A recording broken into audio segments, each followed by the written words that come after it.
the heart of Reno, a documentary team shines a spotlight on the controversial roundups of wild Mustangs across the West. I have more on how this local issue is gaining worldwide attention. They are symbols of the untamed spirit of the American West. But as always, the future of wild Mustangs is at the center of a heated debate. A new documentary made by Tom Porter called America's War on Wild Horses and Burros is shedding light on the controversy and gaining international attention. The film takes humor, wild horses, the most American animal if bald eagles are sick that day, and mixes it with heavy topics. Now we're learning that many of those horses wound up in slaughterhouses. This is the captive bolt gun. It uses air pressure to shoot a bolt into a horse's skull. You may recognize actor and animal activist Randall Massaro from your favorite westerns. When he's taking a break from playing one on screen, he's living the true cowboy life, fighting to protect wild horses from what he calls unjust roundups by the Bureau of Land Management. We believe that the heritage of the West doesn't mean wiping out your wild horses and burros. They built America. We built America on the backs of these horses. Massaro also leads a group of Hollywood actors who believe in preserving the legacy of the West and emphasize the horse's unique value. These animals are our therapy animals for many veterans coming back from Afghanistan and Iraq with PTSD. These animals train people, the farrier trade in the prisons. The documentary also features local wildlife ecologist Craig Downer, who once worked for the BLM but left after becoming disillusioned. What drove me up the wall is that if there were wild horses there, they would blame them and ignore the vehicles, the livestock, any of the mines. The turned whistleblower explains that a systematic scapegoating of horses is happening at the BLM. He claims the agency prioritizes special interest over the environment. They figure easy target, but dealing with people and having to face a big old hefty rancher or a hunter with big old gun or a miner, that's a different story. And now the film is drawing attention. America's War on Wild Horses and Burros has been chosen to be showcased at the Cannes International Film Festival, sparking a worldwide conversation. But those who made the film say it's more than just an expose. They say it's a call to action. I really hope that it will inspire them to take an interest in the herds. Speak up, get involved. Well, welcome to Behind Enemy Lines. We have a very interesting guest, Randy Massaro, and he's not the porn star Randy Massaro, nor is he the wrestler. He is the cowboy. He is the Italian cowboy, Randy Massaro. And the first time we spoke, we hit it off big time because there's a lot of commonalities besides just being Italian from the both of us, right? So he is really a true cowboy, of which I was not. I bought 2 Arabian horses that almost killed me, which I shouldn't have. But he's a real Italian cowboy. He's an animal rights activist. He's been in movies like me. We got the commonalities there. His family's from the New York, tied into the Colombo and Bonanno crime families. We'll talk about that on the end. We'll save the exciting stuff for the end, right? But so Randy's the kind of guy who lives and breathes the Western way of life. He's raised around horses, the ranching lifestyle. Randy spent years in the saddle working cattle, training mounts, handling the everyday demands of a real cowboy work. He's known as the cowboy horse guy for a good reason, whether it's starting colts, keeping performance horses sound, reading a horse's mind, or simply doing the hard, dusty work that most people only see in the movies, of which he's in, many of them. Randy approaches it with the quiet competence and grit that define the genuine man that he is. Straightforward, no nonsense, deeply respectful of the animals and the land. He's a horseman other cowboys trust when the job needs being done right. If there's a horse that needs an understanding or a cowboy task that needs finishing, Randy is the man for that. How's that, Randy? Thank you. I can't top that, even what they write up on me out here in Hollywood. That was really good. I'll pay you later when we get together behind closed doors. So thank you very much. We have so much interesting things to talk about, right?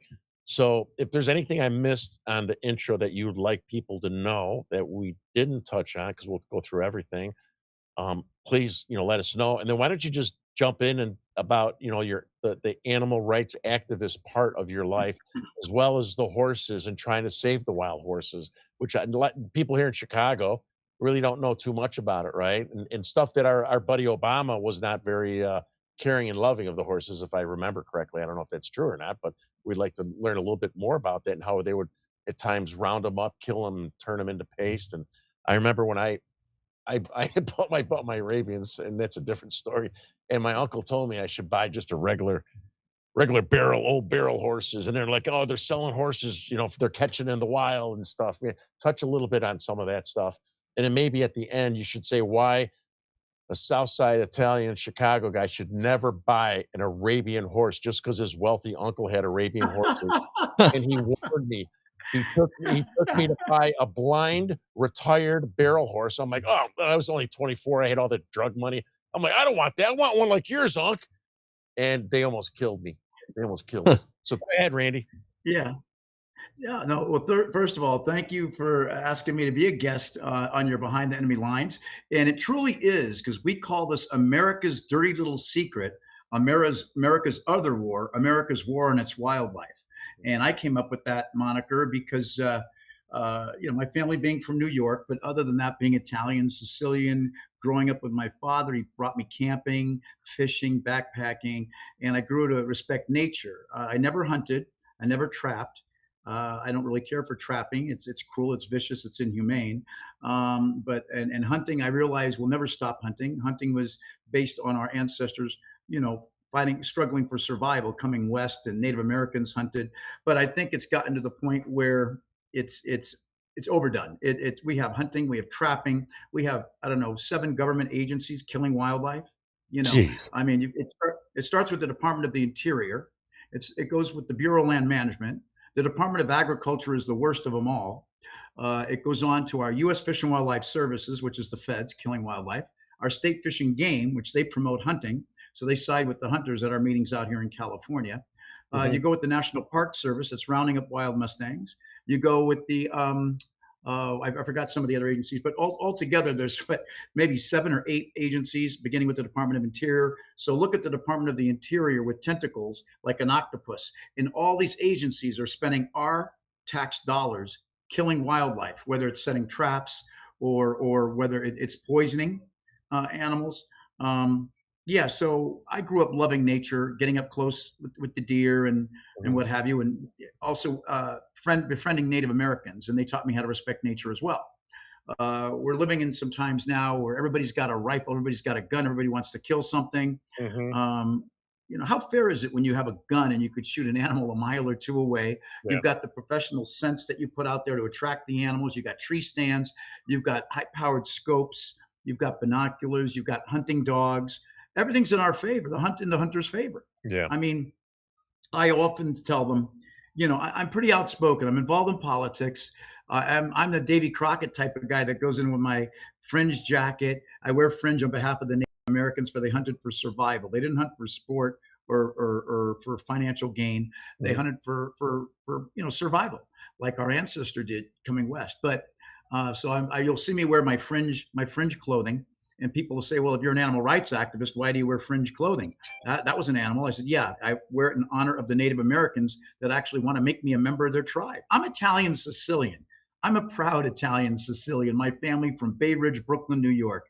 And we'll talk about my family later and my upbringing and my roots. But I was always taught, never forget who you are, what you are, and where you came from. Never forget who got you there. Loyalty is everything to us. Well, have your friends ever said once they make friends with an Italian, they can't get rid of us? We're very clingy, which we show up like that bad penny. They keep throwing it away and we keep coming back. But no, I thought with my family's power and who my family was, I became, actually, my family said, don't do as they do as we say. I became a cop. I got into the back door being a state police officer for California. I was trained by the FBI, where gangs and drug cartels. The cartels put a hit on me in 1977, sent 3 sicarios to kill me. The Italians came out of Las Vegas and LA to protect me, but we'll go into that later also. And the Italians had all the gangbangers in a computer. So we know where all these gangbangers are. because it goes back to the time when the Italians ran the streets, whether it was Chicago, New York, Philly, Pittsburgh, or even California, when it was the Mexican movement, the La Raza movement. I'm sure you guys had Yeah. that in your time too. Yeah, The we know Cesar what it is. Chavez Yep. movement of the 70s, and Mexican gangs, civil rights was becoming strong, but the Mexican mafia was also becoming strong. La Onda, La M. And the Italians warned the Mexicans, don't bring in the drugs. Keep in mind, for people that don't know about the Italians, they didn't like drugs in the streets. They would never allow fentanyl if the Italians ran the streets. But they did Yeah. pretend a lot more than they really acted upon the things. There was a lot of Yeah. bullshit from them, right? Well, I mean, they dealt with drugs, but they didn't like it. Lucky Luciano, Big Paul Castellano. Absolutely. And it was more the old school guys, right? I mean, and Yes. as the younger generations, they kind of, and that's what was part of the collapse of them. It really was. Part of it was Yeah. they didn't like to deal with drugs, not because they're really, and they are men of honor in certain ways, right? I mean, it's hard. Yeah. But they also know that when the amount of time associated with drug offenses in the 80s was more than the other crimes, right? And so they knew it brought so much heat on besides destroying the neighborhood, which is a little part of it as well, but mostly it was the large sentences that led to cooperation that was the downfall of a lot of the mob guys. Exactly. And that tied into me because I said, when my family with power, I figured, let me take something bad into something good and be the protector for the Vietnamese coming across during the Vietnam era. I became their protector. The Native American moving into a white neighborhood, I became his protector. The fat kid, the heavy kid getting beat up by a bunch of gangbangers. I walk right in the middle of the circle. I say, hey, orale pues, Chewy, Jose, hey, Carlos, orale pues, vatos. Hey, Ray, how are you? Come on out with me. And they're looking at me. There's 8 guys ready to beat him up because he's heavy, he's fat, he's white. It's always a gang. They've got the power when they've got 8 guys on one. So then I go back. I tell them to run like hell, go back, and I go back to the circle. And they say, hey, homie, what's up? I said, hey, guys, come on. Is that really tough? 8 guys against 1. Back east in New York, it's 1-on-1. I'm going to teach you a little bit about us back in New York. But besides that, I became a protector for all the kids getting picked on. The first blacks moving into Covina, a suburb of Los Angeles. 8 guys were chasing him. They were yelling some racial remarks. And I told him to go on my property. And I got surrounded by 8 guys, and they want to kill me now. And I was almost ready to do the Billy Jack stuff. I was friends with actor Tom Laughlin, Billy Jack. Yeah. And he influenced me, changed my life. I promised him before he and Dolores Taylor died, I would help save the wild Mustangs. And now I'm 67 years old, almost 68. And my days with Greenpeace are done. I was a Greenpeace rep in the 70s. And I joined this Union Members for the Preservation of Wildlife International, an underground animal rights group that started in 1970 after Greenpeace started out of Europe. And these guys came up to me and said, hey, we see you with Tanya Tucker, Loretta Swit, Tippi Hedren, William Shatner, Cindy Williams. We're protesting the clubbing of the baby seals in Newfoundland, Canada. They still do it today. They were protesting the whale killing. And now, of course, Greenpeace separated. They got Captain Paul Watson of the Sea Shepherd and Greenpeace, Patrick Moore. They separated. So there's a division right there. So once they divide and conquer, we become weaker. But no, I have a love for animals, you guys. And I think that's us with many Italians. How many Italian families do you not see with an animal? It's something that's in our blood. Yeah. Yeah. You know what's funny? So, I'm Italian and Polish, right? And the Polish side, Yakshimash. my Polish side of my family is from Central Illinois. My uncle's very wealthy, hunted all over the world. And we talked a little bit about this when we spoke. What I did not like, I'm not a hunter. I went bow hunting with him once and I fell out of the deer stand, almost broke my leg when I was and it's got to sit there and it's like I didn't like it. I never, and so then they would go hunting in Africa and Germany for boars and all over the world. But what I really did not like is when they went to Texas and it's not hunting. It really isn't, even though I love it's called canned hunting. My uncle's gone. He was my godfather, and my cousin's gone. Was like my brother to me. And they invited me, and they would pay, and I just didn't want to. I had no desire to go. I mean, it's just not. It's not hunting. If you want to go hunting, go with a bow and arrow. I mean, I had another friend that was a cop that would go to Africa and hunt with a bow and arrow. That's hunting. Wow. That's hunting. Yeah, I mean, And I You're just right. The way the Native Americans did it until they received guns. You're absolutely right. I mean, but we have a heart for animals. We learn to respect nature. And while the hunter, out here in California, I'm known on all the TV stations, Channel 2, 4, 5, Channel 7, Eyewitness News, Channel 11, 9. And I bring in my Native Americans because one thing I learned with Greenpeace, we work with many of the native indigenous tribes, and the natives hold the deer, hold the bear sacred, the wolf, the coyote, the horse sacred, the eagle, the hawk. They hold many of these animals sacred. They consider them their relations, their brothers. So what makes me different? And I know you guys have a bunch of questions to ask, so I'm jumping the gun and telling you what makes me different than, say, PETA or Last Chance for Animals or In Defense of Animals or Humane Society. We put Native Americans in the forefront of the fight.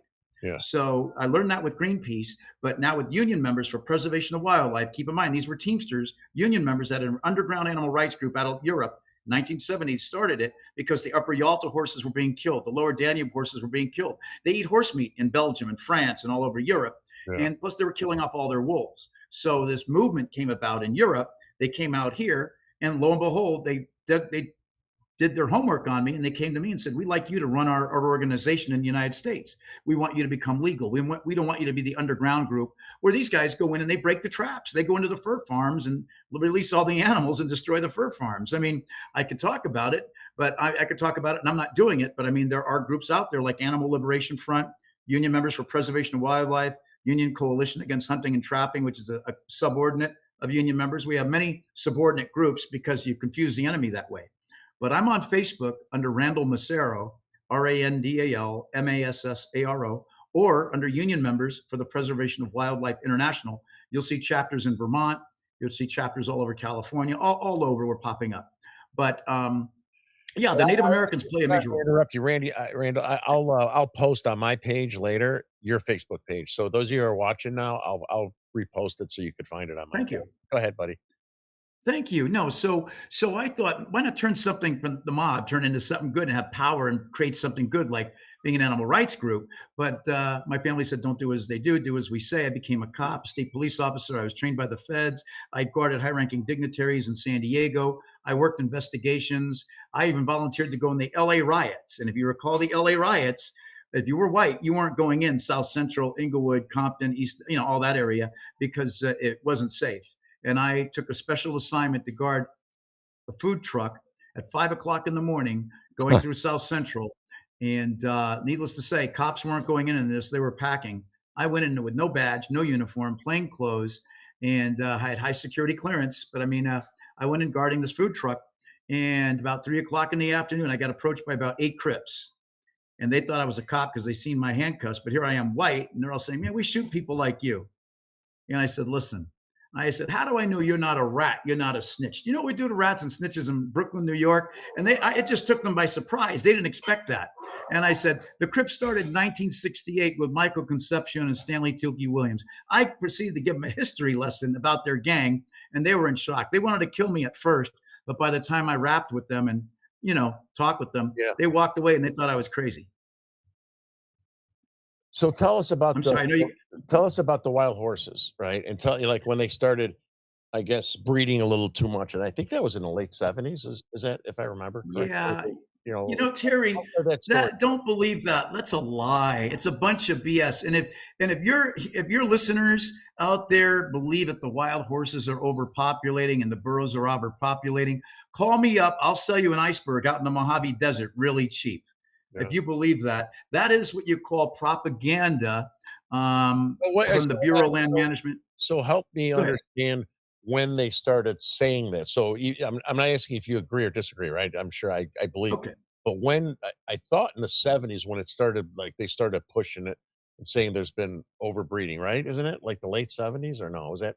No, actually, if you look at the movie The Misfits with Clark Gable and Marilyn Monroe, horse roundups were going on even then. You could see them chasing the horses with the tires and the horse roundups have been going on for the longest time. When the horses came back from World War I think it was World War I and World War II, they used horses quite a bit, mostly in World War I. The government would send them down to Sonora, Mexico, or our Sonoran Desert, and our soldiers were waiting there with machine guns, and they would shoot the horses. Wow! So if you look up the movie with Don Johnson called "In the Pursuit of Honor," it's a true story on how these soldiers said, we can't do that to these horses. They built America. We built America on the backs of these horses. They plow our fields. They're our therapy animals. We watch them at the horse races. They brought Indians in the battle. They brought our soldiers in the battle. Now we're taking them by the thousands and shooting them. So these are dirty little secrets about our American government that has no loyalty to our wild Mustang that we built America on. Shot him with machine guns. Rent the movie In the Pursuit of Honor with Don Johnson. Make sure your listeners get that. But also look at the movie Billy Jack. I was friends with actor Tom Laughlin. Before he passed away, it showed him rescuing the horses from the kill buyers, Posner. And I remember the movie starts with, they're trying to round up the horses. They put them in a pen ready to shoot them. And then Billy Jack comes out of nowhere, Tom Laughlin, and he says, help, I'm not going to tell you the whole story, but they asked how much do they get for horse meat? It was like 6 cents a pound. Keep in mind, Hershey, Purina, and all those big companies are dog food companies. And of course, now we won the fight in 1971 with Richard Milhouse Nixon signing the law, the 1971 Wild Horse and Free Roaming Act, that we cannot kill horses in the United States. So they found a loophole around it. So now they're convincing the Native Americans to kill the wild horses. So the Yakima tribe of Washington kills the horses, and up in Washington state, they're trying to convince the Sioux. They're trying to convince the Navajos and the Apaches. So they're approaching some of these tribes, and they're going to the Paiutes, and convincing them to try and kill the wild Mustangs. So what was once sacred to the Native Americans, now all of a sudden that almighty green dollar means more than their hope, their heritage, their culture, and their religion. Yeah. So explain a little bit about how they roam freely and stuff, and some of the inks maybe from the ranchers or what their bitching is, right? And then so if they don't kill, what are the options you can do to save them? So if you stop them from killing, but then the government and these other groups say that they're overbreeding, how do you balance between trying not to kill them and then have a solution that would allow them to roam freely and not get killed? What is it? How do you explain that to me? You understand what I'm trying to ask? No, I know. I read you loud and clear, Terry. Leave it to an Italian to pose another Italian some tough questions, but I'm ready for you on this one, Paisan. Let me tell you. Number one, the horses are not overpopulating, and if you see any horses starving, that's because I'm going to say it. They were in an area that cattle have already been. Okay, the big fight here. Who wants the horses gone? The cattle industry. They have the biggest lobby in Washington, D.C., the meat industry, the sheep herders, the mining interests, the solar companies.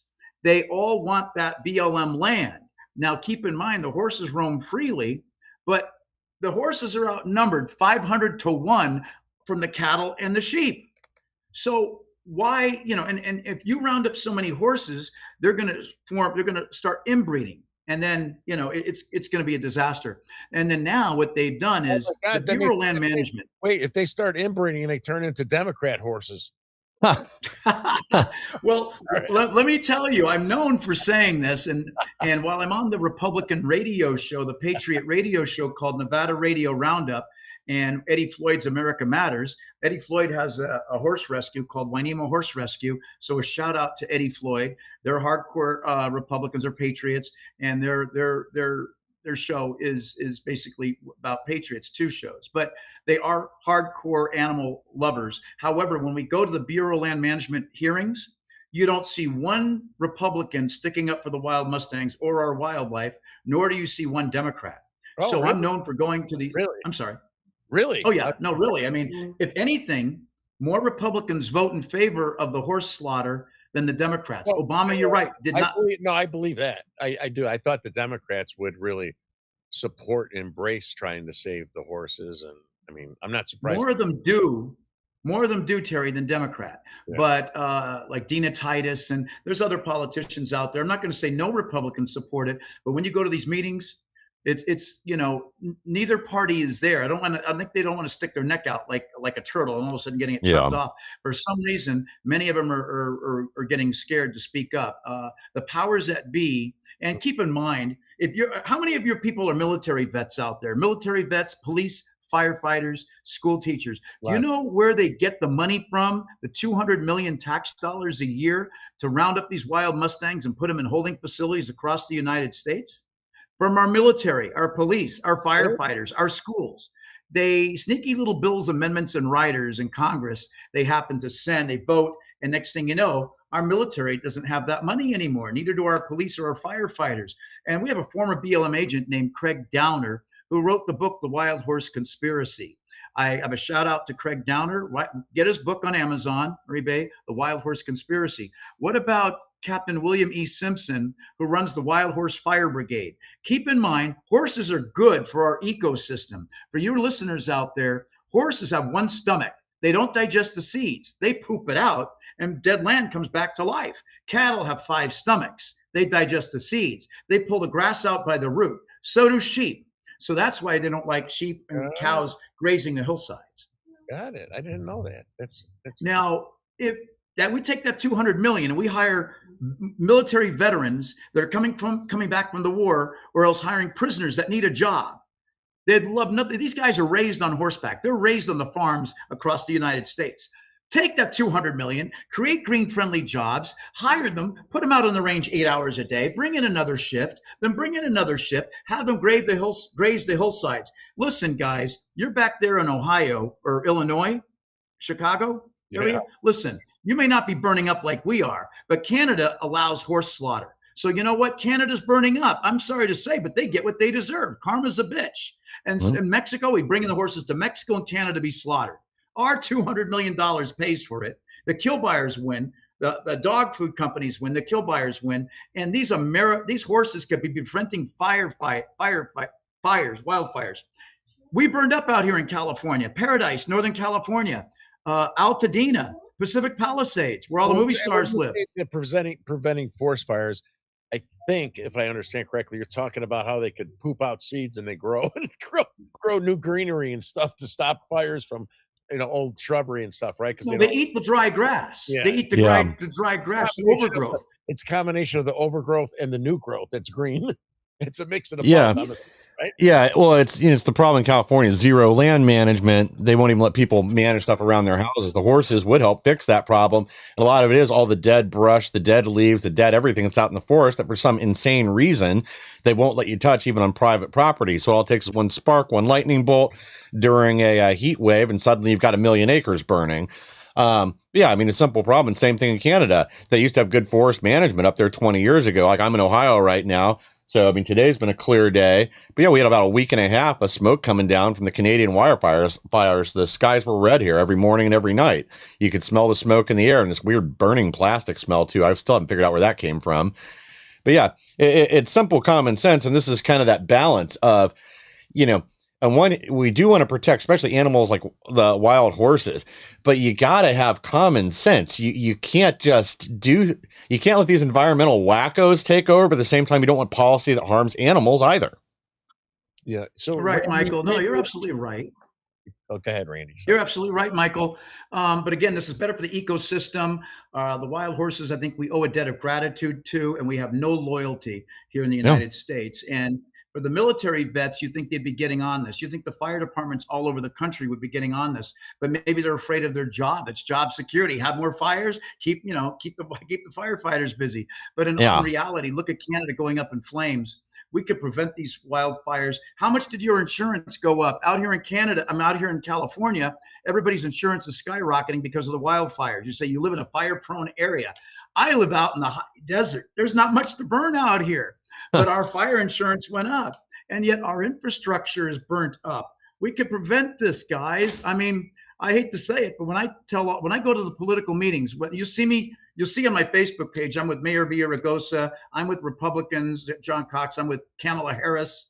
I'm posing with all these politicians because that's what my job is, to reach out to the politicians and give them new ideas to save money, our tax dollars being wasted. Mm-hmm. You mentioned something about Mexico. So is there a workaround where, in 1971, you said Nixon said no killing of horses in America. Are they sending them to Mexico and letting them do the killing? Yep. Oh yeah, they're stacking up the truckloads. Except right now, there's what you call the screw worm. The screw worm is halting the horses, so they're leaving the horses in the trucks to die. You would think animal control or somebody down there would stop it. Arizona, Texas, New Mexico, California. People could follow my Facebook pages. What are you guys doing to expose that? Are you going down there and expose that shit? That's bullshit. Yeah, I haven't. My colleagues have. So other animal rights groups are. Now keep in mind, here's the dirty little secret. Many of these wild horse animal rights groups, I'm not going to mention the names because I don't want to get sued, and I know you don't either. So I'm going to, Yeah. again, mum's the word, but everybody says they're a wild horse rescue. They're a sanctuary. But keep in mind, they're dealing with the devil because they made deals with the Bureau of Land Management to receive money from the BLM to sterilize the horses. Listen, the first thing they teach you in FBI training is get in, create chaos, divide and conquer. That's what they did with the Native Americans. They had mescaleros fighting Membrino Apaches. They would hire other tribes fighting other tribes, Crow and Pawnee versus the Sioux, the Cheyenne. And that's what the feds have always done. So what they're doing is they're creating the lies, the deception, telling everybody the horses are overpopulating, they're starving. How many pictures and videos do you see of horses starving unless it's at a sanctuary that can't afford to get the donations up, Right. and then they let the horses starve? So if you guys ever go to Mexico, I would love to go with you to expose that shit. I would love to. Really? Well, I can connect you to Craig Downer and some other people on my Facebook page. You'll see that I posted a lot of things from the other groups. Unity is everything in our union members for preservation of wildlife, because without being unified, we're going to be fighting each other. And we do that anyway with the wolves. Everyone that knows me, I am by no means a bleeding heart liberal. I'm hardcore right MAGA, but that's bullshit to let a horse die. And it's fucking bullshit. It pisses me off to even hear that's allowed, and then to allow them to go from America to Mexico to be treated like that and know that's going to happen. That's ridiculous. In Canada too. Canada and Mexico, it's legal. I talked to the consul of Mexico, and he said, Senor Massaro, he said, you can't expect us to stop the horse slaughter. He said, you guys are the ones committing the crime. You guys are sending your horses to us. So if you're sending your horses to us, that's jobs for us in Mexico. Yeah. So they're willing to sell out the horses. It's no different than the drug trade. They're saying it's our fault because we want to do drugs. They're going to keep populating and putting fentanyl all over our country. So it's our fault. So yes, there is some truth to that because of the supply and demand issue, but it doesn't hold water. Yeah, they're basically just outsourcing it down there. They made it illegal here, and now we're sending. I'm just looking this up as you guys were talking. As many as 50,000 horses go to Mexico for slaughter every year. I can't find a solid number on Canada, but it's disgusting. Yeah, people get sick of it here, so then they, rather than talk about it, rather than solve the problem or do something about it, we're just going to push this off where nobody can see it. We'll send it down to Mexico or up to Canada. Everyone's cashing in on the horse slaughter trade. The horses are being sold out, guys. And look at Billy Jack again for your listeners. Billy Jack, it started with the movie The Born Losers, where he takes on the bikers, and it goes to 1970 or 71, Billy Jack. Then it goes the trial of Billy Jack, and Billy Jack goes to Washington. But now let's talk about the Native American culture. These animals are sacred to Native Americans. With our animal rights group, we teamed up with other animal rights groups here in California. We won the fight to protect the wolves returning to California. For any visitors coming out to California, if you guys ever come out to our wolf rescue. We have 20 wolves at the wolf rescue. It's called Wolf Mountain Sanctuary on Lucerne Valley, California.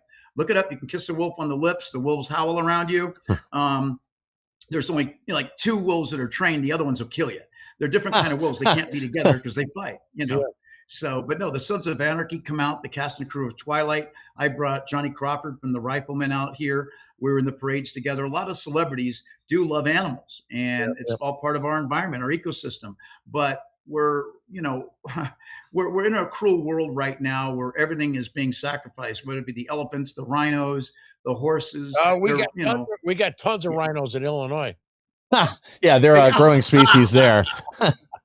You guys are bad. I'm a rhino hunter here. I hunt those rhinos. Yeah, I know. So I know what you guys mean. Yeah, why don't we get to your movie part of it, and then we got to get into the organized crime family stuff. But why don't you, Mike? Why don't you got some of those pictures? He sent me a few. You've been in movies as a cowboy. There you are. So you want to talk before we go to the next photo? Why don't you talk a little bit about you being the Western cowboy? You're right. Well, the Italian cowboy came from the nickname Rich Rossi. Rich Rossi was the Italian cowboy. He came to my house and had my wife cooked him up a meal along with Pete Almond from Celebrity Scene News. He's a Donald Trump lookalike. His movie is coming out. You can put Pete Almond on your show eventually. He is a Donald Trump lookalike. He did his show on Donald Trump, but no, they've all gotten involved in animal rights. All my dear friends, actor friends, and I do play a cowboy. I play a politician. I play an Ameritrade executive. I played a border agent. I play a lot of roles. A police officer. You could look up Quinn, Quinn. There's Rich Rossi. There's Tom Sizemore. Yeah. Icon Wait, Tom Sizemore, myself. Sizemore's from Chicago, right? I believe so. I'm not sure, but we were all friends. He plays a cop, right?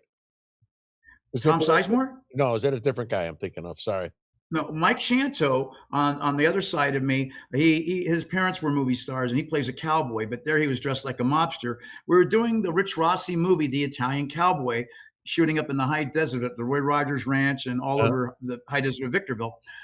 We had Eric Roberts, Eliza Roberts, Tom Sizemore, Mike Shanto, Rich Rossi, from the guy he did 18 movies. Rich Rossi did opposite Robert De Niro, Al Pacino, and Tom Sizemore. He became friends with them. And we had Artie Pasquale from The Sopranos, Robert Miano from Donnie Brasco, Nino Fiore from Gotti. We had the Naked Cowboy of New York. We had a lot of people in this movie. It was going to be where Yellowstone meets Tulsa King. But unfortunately, in the middle of filming, Rich Rossi passed away. He was fighting fourth-stage cancer. After Rich Rossi passed away, they had to start rewriting the scripts because he was the main star. It was called The Italian Cowboy. And then Tom Sizemore passed away. So again, we had to stop, rewrite the scripts again. And no sooner Angel Salazar from Scarface passed away. So there's three of our big stars and they passed away. So they gave me permission to shoot the movie again. But now the ownership goes to the editor that invested money into it and actor Mike Shanto. But now they want to make it a comedy, so it's on hold. But I still got credit for The Italian Cowboy. But go to Quinn-Polls. There I am with Danny Trejo. Yeah, in fact, that's a really good picture. Danny is cool. Danny is. He's big money, man. He everybody wants Danny. Everybody loves him. He's down to earth. He was in connected with the Mexican mafia and the gangs, came from the streets. He did his time in prison, paid his debt to society. But Danny, you got to go visit his taco restaurant. Danny Trejo's Tacos in Hollywood, when in visiting Hollywood. And sorry, Danny's cool. Sorry, I cut you off a second ago. Were you saying that picture's from Dusk Till Dawn? No, that was just recently. We were at the Saban Theater together. He was with the band Tierra. He came out to support them and honor them. But I actually guarded Quentin Tarantino, Bobby Rodriguez, Juliette Lewis, Harvey Keitel, Cheech Marin, and Danny Trejo on the set from Dusk Till Dawn when I was a security guard before I ever became a police officer. And so I was guarding them on the set, but I didn't get pictures with them. I had to be professional. Now that I'm an actor, he's posed with me several times, and and he's cool. Eric Roberts is great. I love Eric and his wife Eliza, so a shout out to them. Hank Garrett from Car 54, Where Are You? With Deanna Marie, Red Warrior, his wife. Steve Connors from The Rifleman. I'm Kathy Garver from Family Affair. I'm hanging out with all these celebrities. I'm doing movies with other celebrities, but again, trying to get the celebrities involved to speak out about the war on wildlife. Keep in mind, guys, being an actor, there's no ego here. I do it for the wildlife and for the animals. That's why I do it. I'm no big actor. 15 movies, 8 documentaries. I just won my first 2 awards. So, it's cool. Whatever I can to draw attention to the plight of our wildlife. But keep in mind, guys, the dirty little secret is everybody's out to get the horses. They're used as a scapegoat, the same way coyotes are used. Coyotes are our best friends. I'm sure you have coyotes in Chicago, the same as wolves. We won the protection for the wolves returning to California. We now have 9 packs of wolves in California ever since the last wolves were killed in 1921. We won the fight to ban hound dog hunting on bears and bobcats in California. We won the fight to ban bobcat trapping due to our undercover footage of them killing bobcats. So we're winning the fight out here. Mike, so you know. Mike, as I'm talking to Randy, I sent you some text message. I didn't tell him about this other common thing that me and him have together that I want you. Can you see what I sent you? No, I don't see anything here yet. I'm looking right now. All right, the animals. I'd have to get up and get my phone. You sent me something, or you sent it to Michael? I sent it to Mike for him to put it on while we're talking. Sure. So, have you done any like horseback riding in your movies and stuff like that? That like sort of semi stunt kind of stuff? I mean, we have to do our own stunts, like on the movie NLE Choppa's music video. Just go to Quinn Dash Polls. That's probably the easiest way to look it up. I play a cop, and I'm with my agent, my talent agent. He's the police officer driving the car. I'm the other police officer shooting at the gang guys. They're shooting back at us. But we have to do our own stunts there. I haven't, and some other movies, we've done our own stunts, diving for cover and stuff. If it's written in our contract, we have to do it. I'm not a horseback rider, really. I've won second place ribbon on horsemanship. You're not? No, I ride horses, but I'm not great at it. I probably fear them more than ride them. Now my cowboy friends, all my friends are big on horseback riding. Jim Heffel, he's a cowboy. He's been in many westerns. Again, Johnny Crawford from The Rifleman. I have ridden horses, and you'll see me with horses in my Facebook, and you'll see me on horses. But do I? Is that my expertise? Hell no. Are you kidding? I'll run fast the other way. Horses scare me. I'm not a stunt rider. I just play a cowboy on horseback. Horses scared me too, and I should have never bought. I sent you some more, Mike. I don't know if those pictures came through. I sent you a few.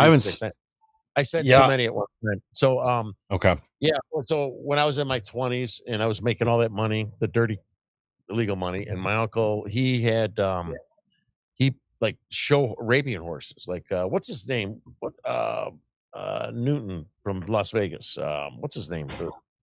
Tony Spilatro? No, the big singer in Vegas that had horses. Arabian. Dean Martin, Jerry Lewis, Frank Sinatra. What's his name? Newton. Wayne Newton. Wayne Newton. Wayne Newton. Donka Shane. Oh, yeah. So this is back in the 80s, and so I like an idiot. I was engaged to a girl named Dawn, so I bought an Arabian horse, and I called her Dawn. I don't know if that's a compliment or not, but I was That's typical Italian. That's what we do. I was trying to honor her, but I don't think she was honored when I called the horse Dawn. They don't look at it as being honored. You name the dog, or you name the horse after your wife or girlfriend. No, they don't look at it that way. And so they sent the horse to only to be broken in 2 weeks. That's it, right? So I never rode outside of in the forest preserves over here when you're in line with a bunch of people. And before, my uncle kept saying, "Don't buy." I was a big muscle head, Mister, whatever. Okay. And I'm like, "Oh no, I want to have a nice one like yours," And he took me to this guy who had a blind, one-eyed barrel horse that was retired. And I'm like, and you compare that to the Arabians that my uncle had that were show horses. I'm like, I don't want that effing thing. Are you kidding me? I'll be embarrassed to put it in your barn, So I bought. Yeah, but that was a mob thing too. That was a mob thing to invest in horse racing, horses, or show horses. Yeah, Jimmy Feccarata, you're probably watching. He had race horses and stuff, and not that Jimmy's a mob guy. He knows a guy who knows a guy who knows a guy. But so I bought this horse, and I came down from Chicago. And I told my uncle to bring my horse back. I want to ride it in front of my fiance. And it didn't go well. So I didn't know when you saddle the horse up. I'm trying to pretend I've never done it before. And I know, like they expand their bellies when you put a saddle on them. You're supposed to knee them and get the air out, So for those you don't know, they're like especially when they're not broken in and they don't want to be rode. So they blow up their stomach so that when you tighten the saddle, it loosens up when you start riding. But I didn't know that.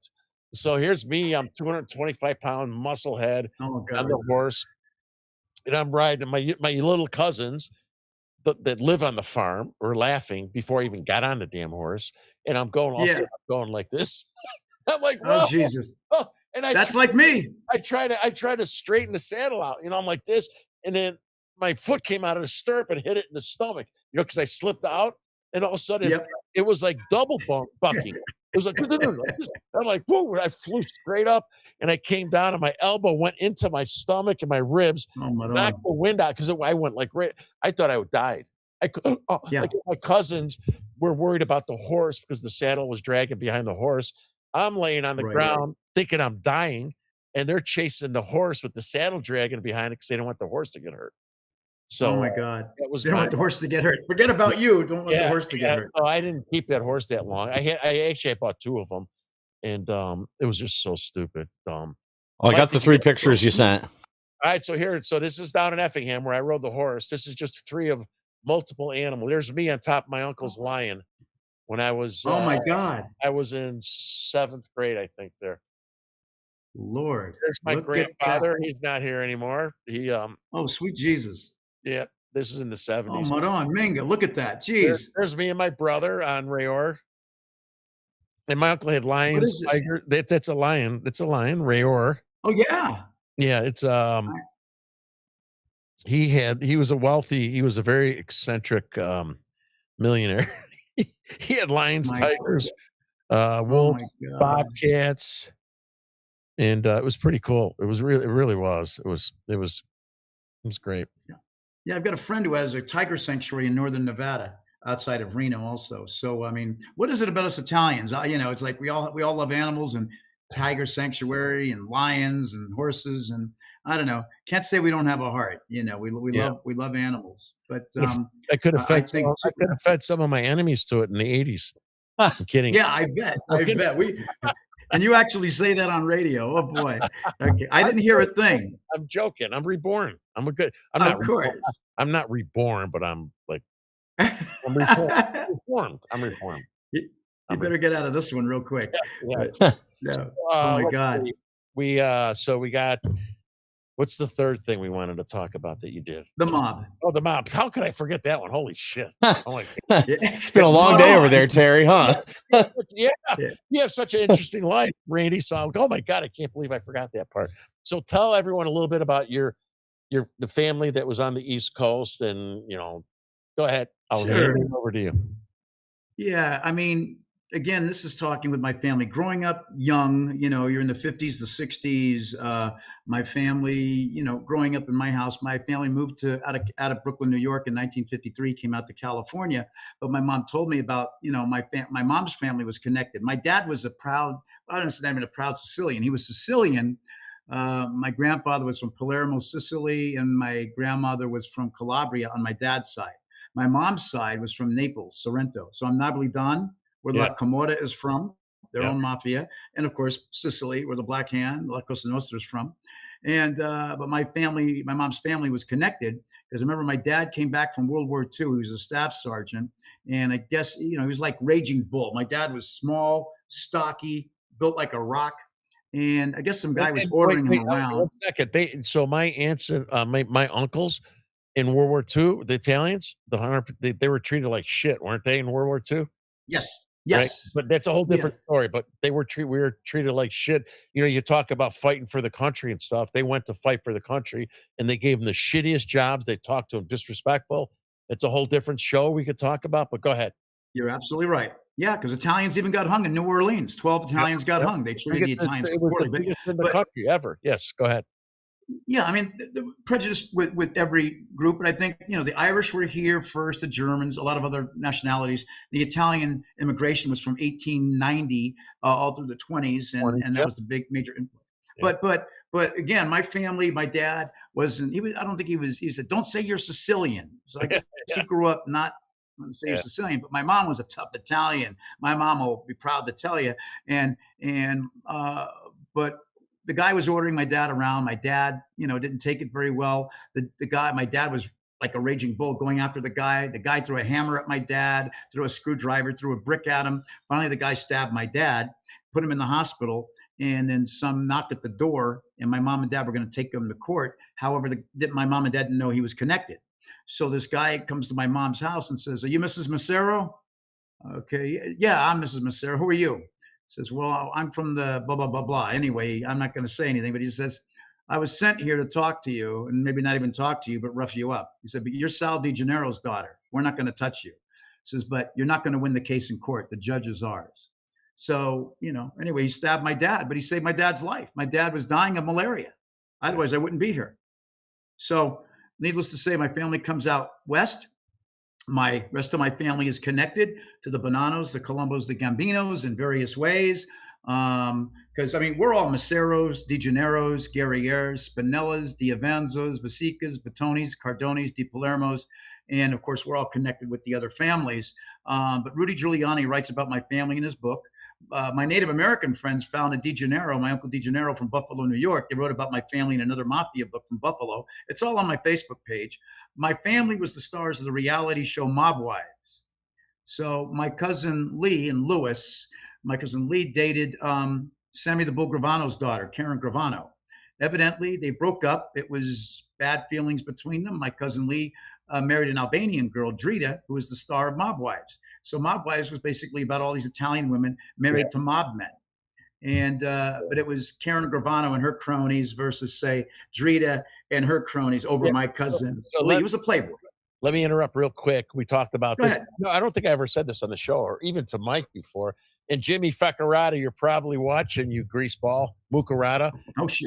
I dated his cousin a little bit, Renee Feccarata, and she was in Chicago. Right. She was in Chicago Mob Wives, and Jimmy, she Jimmy was pissed off because they were not happy that the men were not happy that the women did this bimbo lean up bullshit about the mob in the Mob Wives. Yep. Jimmy was pissed. Michael Franzese said the same thing to me. He was not happy. Yeah, and Jimmy's cousin was not as tightly coupled with Jimmy's father like she pretended. It was kind of an embarrassment to Jimmy and his family, and I understand why. And I respect Jimmy. He spoke out about it. I think he went in the news. He was so pissed about, Oh my God. they made us look like fools. And I only took her out a few times because she was, I'm Italian. My mom hates when I say this. She was too much of an effing dago for me. It's like the fluff hair. It's like, oh my God. Oh jeez. Plus, she's Jimmy's The old cousin. style. Oh, yeah. It's like, Yeah. there's only 2 dates, I think. It's like, I never Like really, when you see Bronx Tale, Chaz Palminteri's Bronx Tale, how the Italian women had the fluff and the skirt. I mean, Chaz is great. I met Chaz Palminteri when he was out here in California. That's my favorite all-time movie is Bronx Tale. Yeah. So it reminded me of the way I grew up. I was going to elementary school in Covina. Nobody knew of mobsters at my mom's house in Covina. It's a suburb of Los Angeles. And I'm waking up to go to school, and this Italian guy's guns, money on the table. Here, kid, here's $1. Get me a cup of coffee. Here, kid, here's $1. Get me a glass of water. I'm making bank before I even go to the friggin' school. I'm thinking, this is your Uncle Vinny. This is your Uncle Johnny. This is your Uncle Tony. This is your Uncle Guido. Jesus, I got more friggin' uncles than Carter's got oh my God. peanuts. You know what is funny about the Italians? That and Jimmy Buccarati, you do it all the time, as well as Kenny Gatto and all my other buddies. They're like, oh, that's my cousin. I'm like, is it really your fucking cousin or just saying it? Yeah. Well, it's my cousin. It's like, okay. Everybody's related. Oh, you can't keep up anymore. Right? I have a joke, and both sides of my family hated this joke, and I made this up in my early 20s when I was getting in trouble. But I would, because Italian and Polish, right? So I would say, Yeah. the Italian side, they keep getting me into crime. My mom's family was not like that. I mean, my mom's uncle was tied in Boston and stuff, but I was like the black sheep of getting back into that stuff. But I said the Italian side of the family gets me pulled in and sucked into crime. The Polish side kept getting me caught, so I had to get a new fucking job. I kept getting arrested. Oh, And then yeah, the Poles were very straight. Yeah. Oh, the Polish guys got mad because it was a dumb Polak joke. And then, no, you make the Italians look like they're all these gangsters. And I'm like, it's like both sides did not like my joke. I thought it was funny. I use it to this day, 40 years later. My God, we could laugh about it because we could see it. But yeah, I'm writing a book. I got approached by 7 editors to write a book about growing up, in a mob-connected family with the cartels after me, the mob coming to rescue me, being a cop, working with the feds. Now I'm exposing the feds, even getting threatened by the feds. Mr. Massaro, you're on our terrorist list. Well, I said, I hope I'm number 1, Agent Chalico, because I was with you in Arizona. We were selling guns to the Mexican drug cartel. Remember Fast and Furious? I made New York Magazine on that. So, yeah, the feds are pissed with me now. I mean, you don't work with them and expose them, but the cartels wanted to kill me. The feds are pissed with me. The gangs, it's like, man, I got to take cover. But no, everyone says, aren't you worried that someone's going to come up and do a hit on you? But no, I have enough information logged where if anything happens, it's noted. It's like my insurance policy on both sides. I die and something funny is about it. The good guys send it to the, bad guys send it to the good guys, gets it to the media. I'm not going to be anybody's, I don't rat anybody out. I'm not a rat, and I'm not mentioning names in my book either. Just, I think they want to call it the mafia, the cops, the gangs, the cartels, and me, something like that. So, I think it explains it all in my life, but nothing about the wildlife. So I got to put the wildlife story in there because I get in trouble with the wildlife. It's like, because we talked before, I got different chapters of my life. I'm doing a book and a story as well. It's like, got these 3 different chapters of my life that are totally different between, the stuff I did in Chicago and the bad stuff, then the corporate America, now the politics. They're three totally different parts of my life. But I think I really do, and I know this, sounds weird, but I think and I got my degree at 37 after going to state and federal prison, straightened My myself out, God. went to college at night, got my degree. I swear to God, I know this sounds weird. The stuff I did in the 80s prepared me more so for this corporate America, for this politics and this fighting and reading people. It was much more valuable than getting a college degree. I swear to God. I'm not glorifying Wow. it. I'm not um, I'm not proud of who I was. I'm proud of who I became. I do enjoy what I did. It was pretty damn fun. I gotta admit that. The He prison part liked was it. not the prison stuff wasn't fun, but the before that was fun. It was fun. I would be lying if I said differently. It was an Right. excitement and, it was wrong. It was wrong, but it was fun. And those things that I See, I didn't learned. do anything wrong, Terry. I Yeah. didn't do anything wrong. Well, You did time in the joint. My family did you things. had the exciting stuff on the police force, and I mean, and when the last edition of my high school newspaper, it said 10 years from now at the 10-year reunion, Terry Newsom will be either a police officer or in jail. And there's kind of, I mean, there is a kind of like, what I mean? It's like, even though they're different sides of the fence, it's on the same side of it's kind of weird. It is. I think Well, your partner Michael looks like a tough guy too. Looks like he could have been right there in the cell with you. I mean, I look at Michael on the show here, and he looks like he looks more like a cowboy than me. I mean, God, I got cast to go on Yellowstone, but I was 2 inches too short. The agency that cast for Tulsa King and Landman is calling me up. They want me on that, but I don't belong to that agency. But I mean, I'm looking at Michael. He looks like a real cowboy because they all have the beards. I got a baby face. I just have this old mustache, but I mean, now you Yeah. look like a mobster, though, Yes, me Terry. too. I know. But Michael looks more like a cowboy. Yeah, so like when I was in the movies, I was a gangster 6 times. That's all it was when I was a stuntman. Which I enjoyed Yeah. that. That was a blast. I had a fun time doing that. Oh, I So, bet. I yeah, mean, but you look like in a suit. You look like a gangster, and Michael looks like a cowboy. I'll take that as a I think compliment. Yeah, D. yeah. I mean it as a compliment because, all due respect, I was never in jail. I didn't do anything wrong. I was Mr. Goody Two Shoes. I didn't smoke. I didn't drink. Didn't do drugs. Heaven help me if I brought attention to the family. If I got in a fight at school, if I come back, I'm going to get my ass kicked because I brought attention to the family. It's supposed to be under the radar out here in California yeah, until my family comes out on the news. My cousin gets gunned down in New York City, and everyone knows who my family is. Now I'm a cop, and everyone's going, now we know who you are. So yeah. I was working Santa Anita, and the officers all came and running up and got me. Said, Randy, you got to meet this guy. You got to meet this guy. Are you related to him? I said, who is he? Look at that guy in the baggy clothes and the baggy shirt. He's reading the racing form. I'm at Santa Anita as a state officer there. And I said, who is he? His name is Frank Renzulli.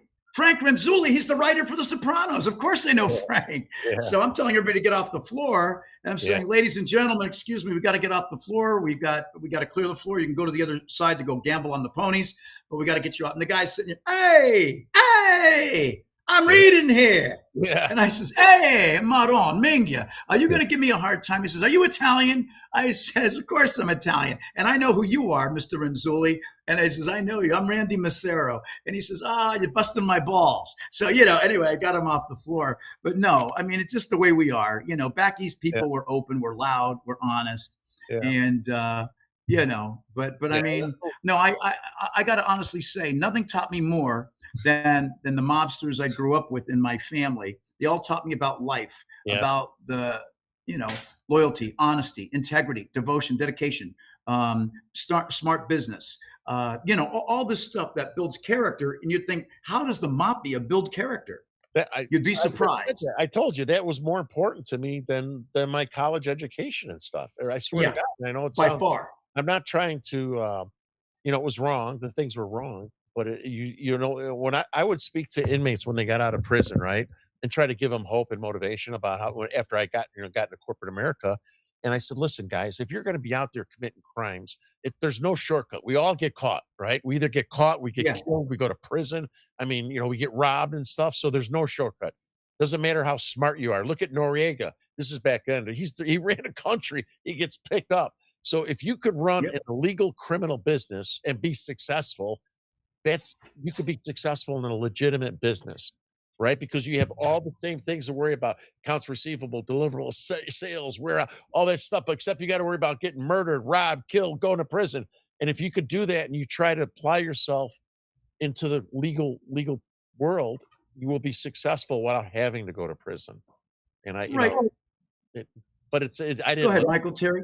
I didn't listen when I was, what I mean? It's like you try to tell these young kids when you have a chance to make so much money before you, and it's hard to turn it down. It really is. And Oh yeah, it's tempting. What do you think it's out there now? These kids in high school are bringing BMWs, Maserati, all this sort of thing. I had a 64 Chevy Impala for my first car.